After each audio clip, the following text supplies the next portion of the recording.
télé, c'est Téléchat. Y'a qu'une télé, c'est Téléchat. Chalut. Aujourd'hui, Morphily 5, c'est... Tiens, c'est la Saint-Feutre? C'est pas ce que j'avais en tête. Erreur sur toute la ligne, c'est la Saint-Triangle. Bonne fête à tous les triangles. Bonne fête à tous les triangles, qu'ils soient isocèles ou équilatéraux. Et pourquoi vous le dessinez la tête en bas? Attendez, c'est pas fini.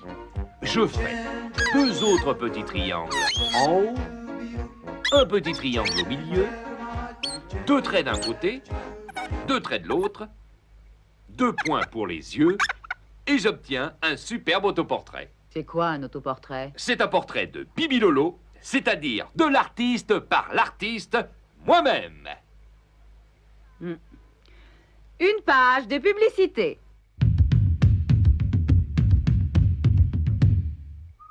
Fromage nul, la bonne odeur des campanules. On ne gaspille pas, pup-pup! Objets inanimés, avez-vous donc une âme? Demandait le poète. Eh bien, non seulement ils ont une âme, mais ils ont également un cœur. Et notre émission de la SPO, la Société protectrice des objets, va vous le prouver. Les objets vivent de merveilleuses histoires d'amour. Je vais vous raconter celle du Paris-Monte-Carlo. L'histoire du train bleu? Non, celle des rails qui sont sous le train bleu. De Paris à Avignon, ils étaient toujours ensemble. Lui à gauche, elle à droite, toujours parallèles, toujours côte à côte. À Avignon, un aiguillage mal réglé survint soudain. Et qu'est-ce qui est arrivé? Ils ont été séparés. Écoutez le témoignage bouleversant du rail gauche. On était ensemble depuis 687 kilomètres. On filait l'entente parfaite, et d'un seul coup, sans prévenir, elle part dans une autre direction. Elle me quitte pour un autre rail. Tout ça à cause d'un aiguillage. Je me retrouve sur la voie de Marseille avec un rail que je ne connais même pas. Un moment difficile. Et elle, à droite, qu'est-ce qu'elle est devenue? Regardez, ça se passe de commentaires. Je sais pas ce qui m'a pris. J'ai été entraînée. Faut dire que j'avais envie de voir Aix-en-Provence et la montagne Sainte-Victoire.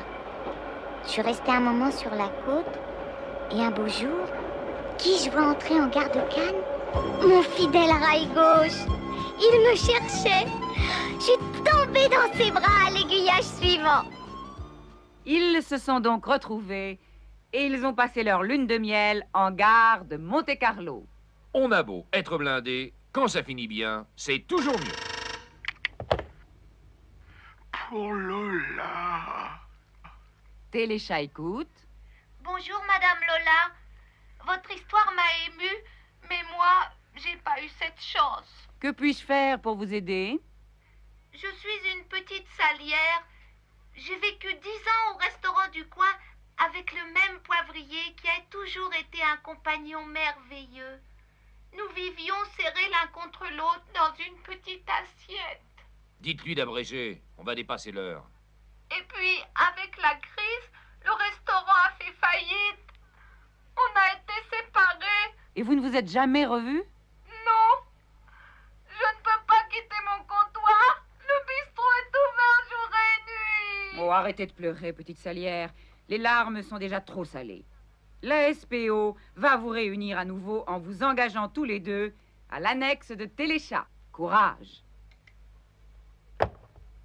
À l'annexe? Quelle annexe? Bah, au Milk Bar. On y est tout le temps. Ah, c'est juste. D'ailleurs, je vois que c'est l'heure de mon petit lait. Salut, à demain, si on veut bien. Il y a bien 36 sortes de chats. Des petits, des gros, des angoras. Chat de gouttière et chat siamois. Il y a qu'une télé, c'est Téléchat. T'as bon cœur, mais bientôt on saura plus où les mettre. Une de plus ou une de moins. D'accord, moi je veux bien, mais après ils font des petits et puis on sait plus à qui les donner.